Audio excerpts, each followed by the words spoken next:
pequeño pueblo de Alemania, durante la década de 1920, vivía un hombre aparentemente amable y generoso. Era conocido por ayudar a los pobres, ofrecer refugio a los viajeros y vender carne a sus vecinos. Pero lo que nadie sabía era que esa carne tenía un origen escalofriante. Su nombre era Karl Denke, pero muchos lo llamaban el viejo tío Denke. Lo veían como un hombre respetable y piadoso, alguien que asistía a la iglesia regularmente y siempre estaba dispuesto a ayudar. Pero detrás de esa imagen de vecino ejemplar, escondía un oscuro y macabro secreto.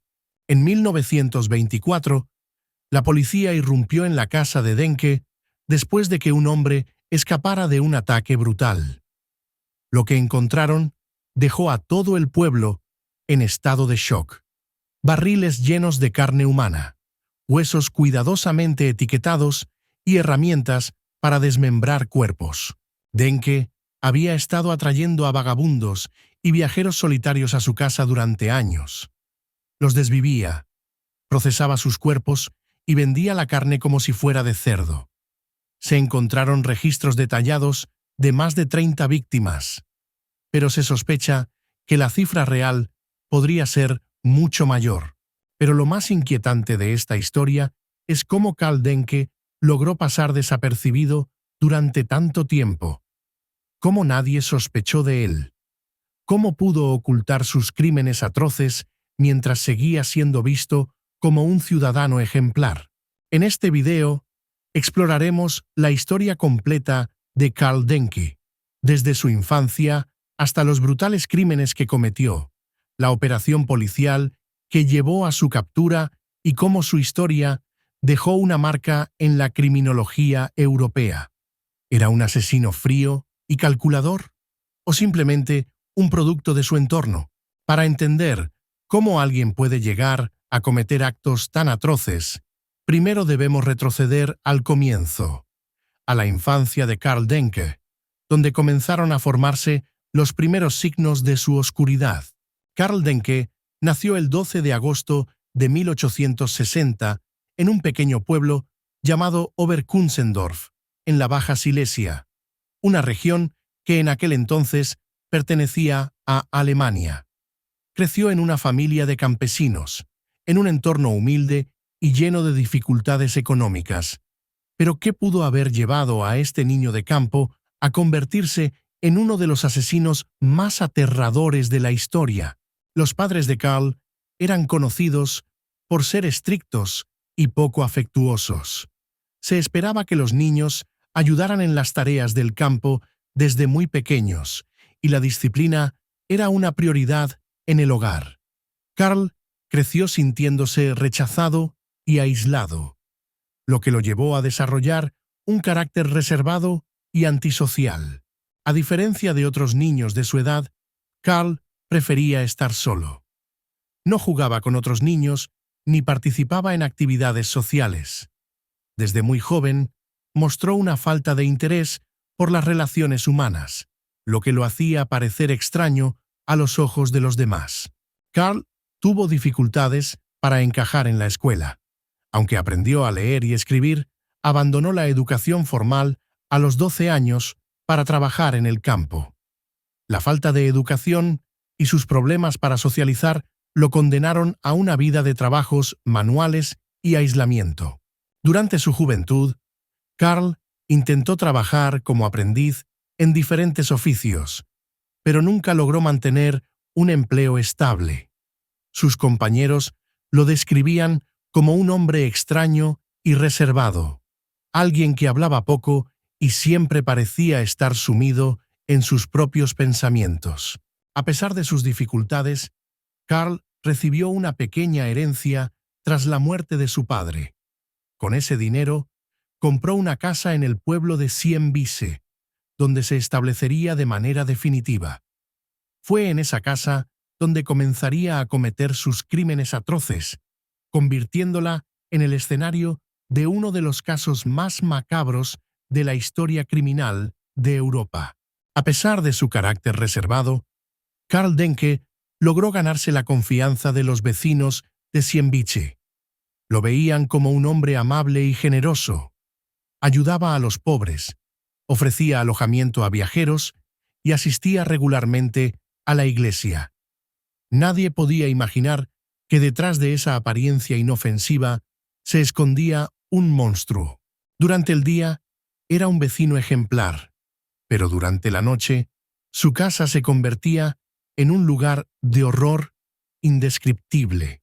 Siembiche, un tranquilo pueblo en la Baja Silesia, donde todos los vecinos se conocían. En este lugar, Karl Denke era visto como un hombre trabajador, piadoso y generoso.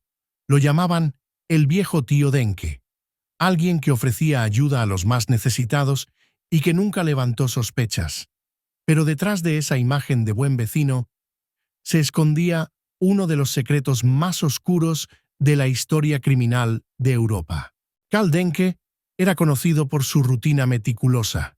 Se le veía regularmente en la iglesia, donde tocaba el órgano, y también en el mercado, donde vendía carne y objetos de cuero.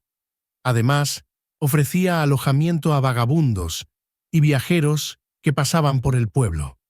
Para todos, era un hombre amable que ayudaba a los más necesitados. Sus vecinos lo describían como alguien generoso y servicial. Siempre estaba dispuesto a prestar ayuda o a compartir sus productos.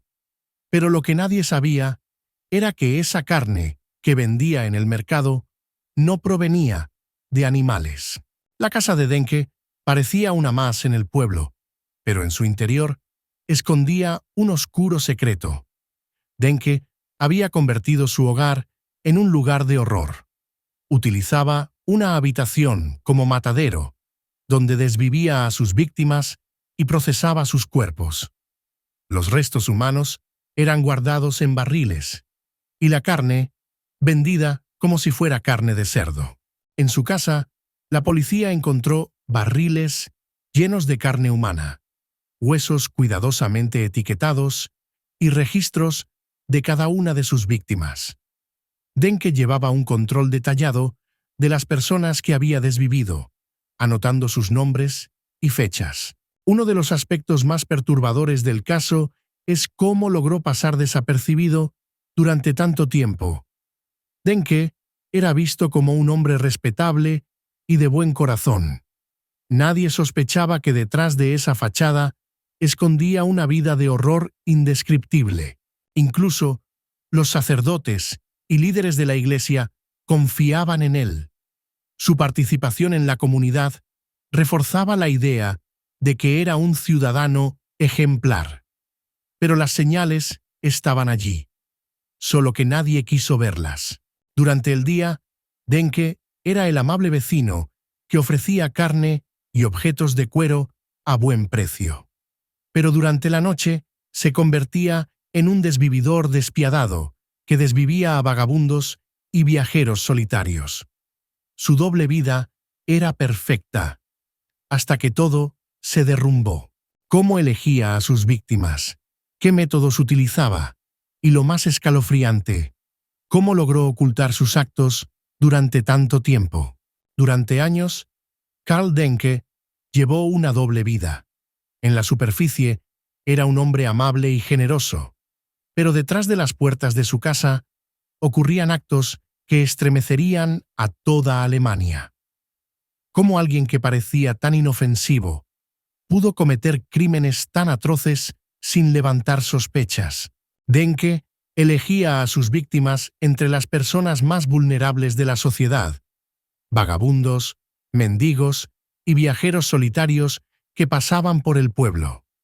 Los invitaba a su casa con la promesa de comida, alojamiento o trabajo, pero una vez dentro, no salían con vida. Sus víctimas eran personas que nadie extrañaría. Denke se aseguraba de que sus crímenes pasaran desapercibidos, eligiendo a quienes no tenían familia o amigos que pudieran reportar su desaparición. Una vez dentro, Denke desvivía a sus víctimas utilizando herramientas de carnicería. Luego, desmembraba los cuerpos y almacenaba la carne en barriles. Los huesos eran hervidos y utilizados para fabricar objetos de cuero que vendía en el mercado. Pero lo más escalofriante era lo que hacía con la carne. La vendía como si fuera carne de cerdo en el mercado local. Los vecinos, sin saberlo, compraban y consumían carne humana, preparada por Denke. El final de Karl Denke llegó de la manera más inesperada. En 1924, un hombre llamado Vincent Olivier logró escapar de su casa después de ser atacado por Denke. Sangrando y aterrorizado, Olivier corrió hasta la estación de policía y denunció lo que había sucedido. Olivier contó a la policía que Denke lo había invitado a su casa y, sin previo aviso, lo atacó con un hacha. Los oficiales, incrédulos, decidieron investigar la casa del viejo tío Denke. Lo que encontraron en la casa dejó a todos horrorizados. Barriles llenos de carne humana, huesos hervidos y registros detallados de sus víctimas. Había restos de al menos 30 personas, aunque la cifra real nunca se confirmó. Denke fue arrestado inmediatamente y llevado a la comisaría. Sin embargo, antes de que pudiera ser juzgado, decidió quitarse la vida en su celda, ahorcándose con un pañuelo. Su muerte dejó muchas preguntas sin respuesta, pero lo que ya se sabía era suficiente para horrorizar a toda Alemania. El caso de Karl Denke dejó una marca imborrable en la historia criminal de Alemania. Se convirtió en uno de los asesinos más perturbadores de la época, y su historia aún es estudiada por criminólogos y expertos. El pueblo de Ziembice quedó traumatizado por los eventos. Durante años, los vecinos que habían comprado carne a Denke vivieron con la incertidumbre de si habían consumido carne humana sin saberlo. El caso de Denke plantea una pregunta inquietante. ¿Cómo alguien que parecía tan inofensivo pudo cometer actos tan atroces sin levantar sospechas? ¿Fue un psicópata que nació con un instinto asesino? ¿O fue un producto de su entorno y las duras condiciones sociales de la época? La historia de Karl Denke sigue siendo una de las más aterradoras y perturbadoras de la historia criminal. ¿Qué opinas de este caso? ¿Crees que un monstruo puede esconderse detrás de la apariencia de un ciudadano ejemplar? Déjanos tu comentario y no olvides suscribirte para más contenido de crímenes reales.